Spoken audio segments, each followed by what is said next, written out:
ఏంటి 100% అసత్యమండి. ఇప్పుడు ఇదంతా తెలిసిందంతా మీరంతా చూస్తున్నారు కదా. ఇందులో డేట్లతో సైతంగా ఉన్నాయి. ఇదంతా చూడండి. ఏంటి ప్రొడ్యూసర్ది మీటింగ్ కూడా చూడండి 19. 19వ తారీఖున ఛాంబరు సెక్రటరీ గారు లెటర్ కూడా చూడండి. ఇవన్నీ మీకు ప్రూఫ్లు ఇవన్నీ చూడండి. సినిమా రిలీజ్ అయిన తర్వాతే వీళ్ళు ఇదంతా చేసింది. నేనేమైనా మీటింగ్లో కానీ ఛాంబర్ మీటింగ్లో కానీ ఈ జరిగిన నేను ఒక్కటైనా పాల్గొన్నానా? దేంట్లో కూడా నేను ఒక్క మీటింగ్ కూడా పోలేదు. సారీ, దాన్ని మీరు గమనించండి. దీన్ని బట్టి దీని వెనక ఎవరు ఉన్నారని మీకు అర్థమవుతుంది కదా. ఆయన చెప్పింది అసత్యమా కాదా?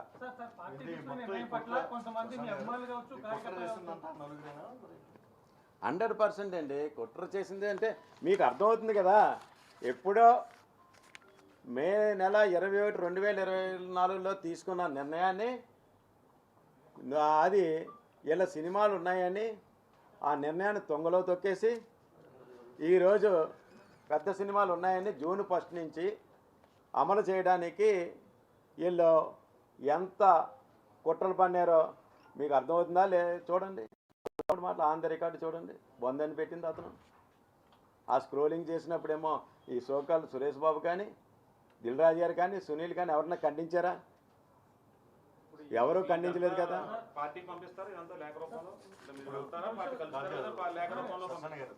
నేను ఈ అన్ని విషయాలు కూడా ఇదేంటంటే ఎంత దారుణం ఏంటంటే ఇది మీడియా మిత్రులందరికీ కూడా నా గురించి తెలుసు. నేను 100% పార్టీకి ఎంత లాయల్టీగా ఉంటానో మీ అందరికీ తెలుసు. అటువంటిది లాయల్టీగా ఉన్నప్పుడు నిజంగా చాలా సాగు. కానీ అందులో మా దేవుడు అందులో చిన్న మ్యాటర్, ఇది సత్యమా అసత్యమా అని నాకు అవకాశం ఇచ్చారు. దాన్ని బట్టి పార్టీ నా మీద ఏ విధంగా మీరు అర్థం చేసుకోండి. ఇవన్నీ కూడా మీకు ఎలాగైతే ఏమని చెప్పానో ఇవన్నీ కూడా నా దేవుడు నాకు అవకాశం ఇచ్చాడు. నాకు ఎట్టి పరిస్థితుల్లో కూడా నేను నిజమా అని చెప్పారు. మీకు అంతా దిల్రాజు ఇదంతా మొత్తం అంతా చెప్పాం. ఇది అసత్యమని నా మీద మోపింది అందరికీ తెలుసు. దీన్ని ఇవన్నీ కూడా మీరందరూ ఎలాగా తీసుకెళ్తారు. నేను పర్సనల్గా మొత్తం ఏం జరిగింది ఏంటి అని మొత్తం అంతా కూడా నేను పార్టీ ఆఫీస్కి తెలియజేస్తాను.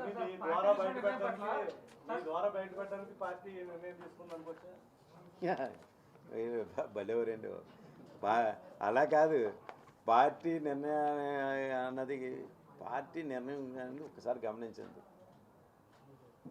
నీతి నిజాయితీకి మారిపోయారు జనసేన పార్టీ పవన్ కళ్యాణ్ గారు. తను అసలు అతను మనోడైనా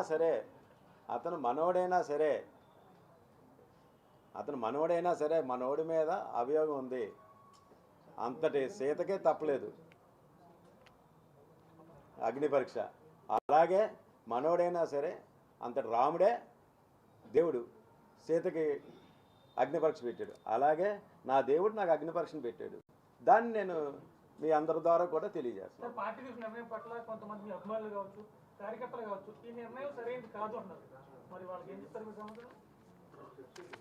ఏంటి అలా కాదండి, ఇప్పుడే ఏంటి పార్టీ కార్యకర్తలు కానీ అందరికీ పార్టీ పెద్దలకు కానీ నాకున్న నిజంగా మీరు చెప్పింది కరెక్ట్.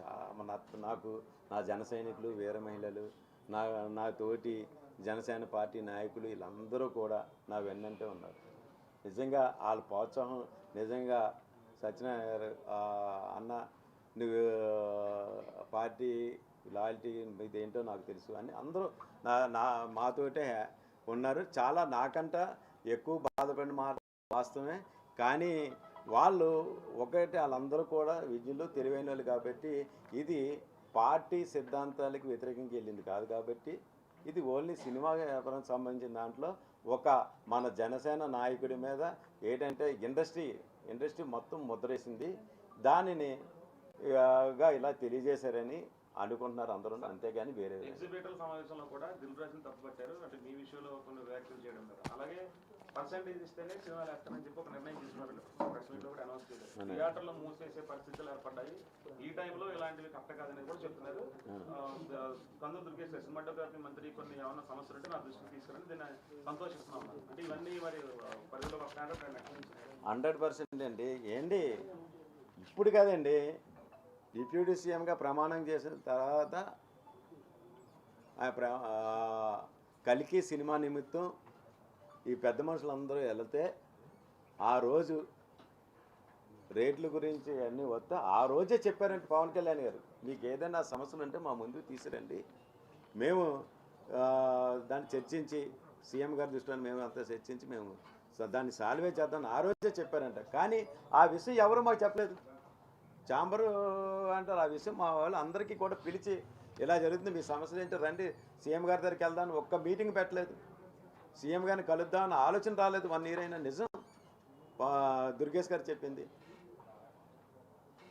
ఇది. మీరు దాన్ని బట్టి అర్థం చేసుకోండి. వాళ్ళ స్వార్థంతో నడుపుతున్నారు. వీళ్ళు సినిమా వ్యాపారం ఎప్పుడైతే ఆ నలుగురు కబందస్తాలతో ఉందో అప్పటి నుంచి అందరూ కూడా ప్రొడ్యూసర్లు అవనండి, ఈ 3 సెక్టర్లో కూడా అందరూ నలిగిపోతున్నారు. వాళ్ళు కరెక్ట్గా ఈరోజు నిన్న పవన్ కళ్యాణ్ కరెక్ట్ నిర్ణయం తీసుకున్నారు. ఇప్పుడు ఈ సోకాల్ పెద్ద మనుషులు ఎవరు కార్యవర్గంలో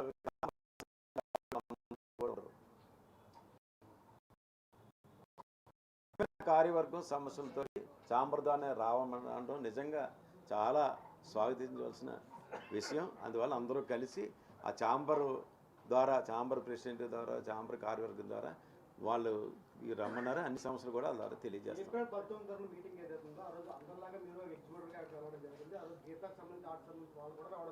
అవును.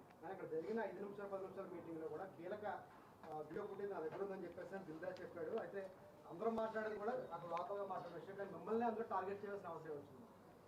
ఏంటి అసలు గీత వాళ్ళు అనగా, సురేష్ బాబు అనగా, దిల్రాజు గారు అంతా మీకు తెలియదు చేస్తాం కదా. గతంలో నేను ఉండేవాడిని అని అరవింద్ గారు కూడా స్టేట్మెంట్ ఇచ్చారు కదా. వాళ్ళ విషయంలో మీకు ఇంకో విషయం, ఏప్రిల్ 19 విషయంలో ఇలా కావాలితే మా ఎగ్జిబిటర్లు కానీ మా డిస్ట్రిబ్యూటర్లు కానీ ఆ రోజు అడగండి. సురేష్ ఫిలిమ్స్ మేనేజర్ చర్చ జరుగుతుంటే ఏమీ మాట్లాడకపోతే నేను కాలితే నిజంగా సీసీ ఫుటేజ్ ఉంటే అది కూడా ఉంటుంది. ఏంటి మా దగ్గరేమో ఈ కవర్లు చెప్పారు. సురేష్ బాబు మీరు అందరూ స్పీకర్ ఆన్ చేయమేసి మీరు సురేష్ బాబు చేత మొత్తం ఎన్ని కష్టాలు చేస్తారు. ఏంటి మాట్లాడకుండా ఉంటున్నారు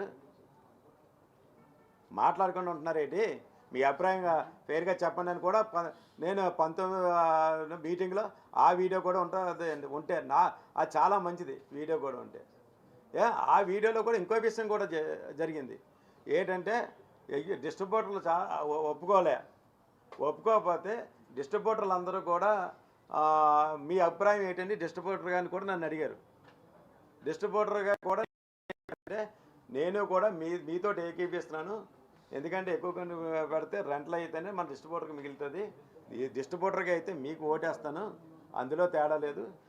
ఎగ్జిబిటర్గా ఉన్నాను కాబట్టి ఈ కష్టాలు ఉన్నాయి కాబట్టి ఉంటాను, నేను దీనికి వేస్తాను దానికి వేస్తాను. ఆ రోజు నేను నిజంగా ఆ వీడియో ఉంటే మీకు మొత్తం అంతా తెలుస్తుంది. కందులు దుర్గేష్ గారు చెప్పారు, విచారణకు ఆదేశించాము, విచారణ రిపోర్ట్ వచ్చిన తర్వాత ఆ నలుగురు ఎవరు తీరుస్తాం అని చెప్పారు. ఆ విచారణ పూర్తిగా అయిందా కాలేదా, అవ్వకుండానే మీ మీద పార్టీ పరంగా నిర్ణయం తీసుకోవడం ఎలా చూడాలి? పార్టీ పరంగా ఎలా చూడాలి సార్? పార్టీ పరంగా మీరు చూసేది కాదు సార్. ఇది ఒక పార్టీ నాయకుడిని అభియోగం మోపారు. ఇప్పుడు ఏదైనా చిన్నది ఎగ్జాంపుల్ సార్, మీకు ఆల్రెడీ అందరికీ తెలిసిన విషయం, ఒక ఐఏఎస్ ఆఫీసర్ కానీ ఏ ఆఫీసర్లు అయినా సరే అతని మీద ఒక అభియోగం వచ్చిందంటే ముందు అతను పదవుల నుంచి బాధ్యతల నుంచి తగ్గించి అలా కాదండి. నేను చెప్పేది వినండి సార్. ఆ నలుగురు కాదు, నా గురించి చెప్పారు అడిగారు. నేను నా గురించి చెప్తున్నాను. దానికోసం అలాగే చేశారు. కానీ మీరు ఆ నలుగురు గురించి 100% నేను నా దగ్గర అన్ని ఆధారాలు ఉన్నాయి. మొత్తం ఛాంబర్లో గవర్నమెంట్ సీసీ ఫుటేజీలు తీస్తే ఛాంబర్లో ఈ వాడి వేడి చర్చల్లో దిల్రాజు గారు, సురేష్ బాబు ఉన్నారా, శిరీష్ రెడ్డి ఏం మాట్లాడాడు, ఇవన్నీ కూడా తెలిస్తే 100% హోంశాఖ వాళ్ళని నేను కూడా అదే కోరుతున్నాను. సార్ మీరు ఆ సీసీ ఫుటేజీలు తెప్పించుకోండి, అందులో నేను ఉన్నానేమో చూడండి. నేను ఎట్టి పరిస్థితుల్లో కూడా ఛాంబర్ మీటింగ్కి వెళ్ళలేదు. ఎప్పుడైతే ఏప్రిల్ 17వ తారీఖున అనౌన్స్ చేశారో పవన్ కళ్యాణ్ గారి సినిమా, అప్పటి నుంచి నేను దీనికి దూరంగా ఉన్నాను. జూన్ నుంచి అంటే కాదు, అప్పటి నుంచి చూడండి. అది